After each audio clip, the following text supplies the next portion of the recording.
Hello children, welcome back to English session. I am Ambika Basant. We have completed 5 chapters. Today I am going to start next lesson, that is lesson number 6, Caught by Sneeze. This is a story of a 14-year-old boy. Once he got attacked by a gang of robbers. He saved his life by his intelligent act. Okay, let us start our lesson. Many years ago, there is a boy named Hubbard. He was about 14 years of age. He was frank, cheerful, and brave. His father was a yeoman. Yeoman means a farmer who owns land. One cold Christmas Eve, his father had an urgent work. No other person was there to help him. So he sent Hubbard to a small town for that business purpose. That town was several miles away from hometown. He traveled on horseback. The business kept him till late in the evening. Anyhow, he had completed his work and started to move back to his hometown.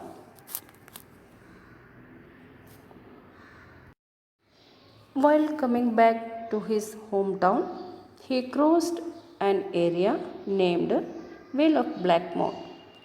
It was a fertile area but somewhat lonely district. The road was not straight, it was crooked and covered with clay. It was night time. There was no light on both sides. He was traveling on his horse through the thick forest. The name of his horse was Jerry.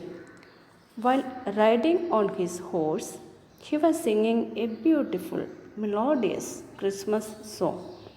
It must have been about 9 o'clock.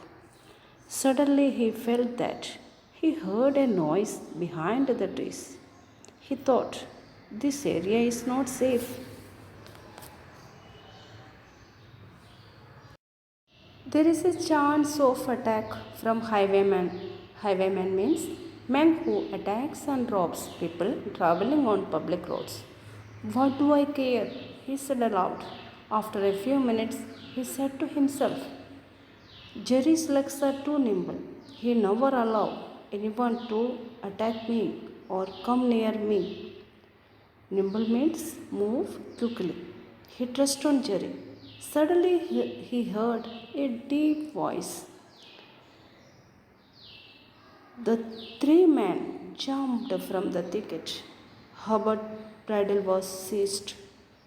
He couldn't move. Robbers tied his arms and legs, and he was thrown into a ditch.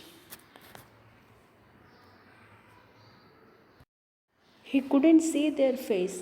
It was blackened and about 9 o'clock at night. They took his horse and ran away from there. He tried to free his hands and legs. Finally, he was able to free his legs, but he was not able to free his hands. Owing to the shock of the attack, he lost his way. He was not able to think clearly. He couldn't understand the direction to his hometown. He thought, better to sleep here till morning. But again problem. It is forest area. Without cover the body, sleeping on the dry leaves, it is very danger. So he wandered. His heart was aching for the loss of his horse Jerry. Suddenly he saw a light through the trees. It was not near. He walked towards this. He saw a large building with flanking wings on both sides, towers and chimneys. Okay, now we have completed section 1 and section 2 we will discuss in next video. Okay, thank you.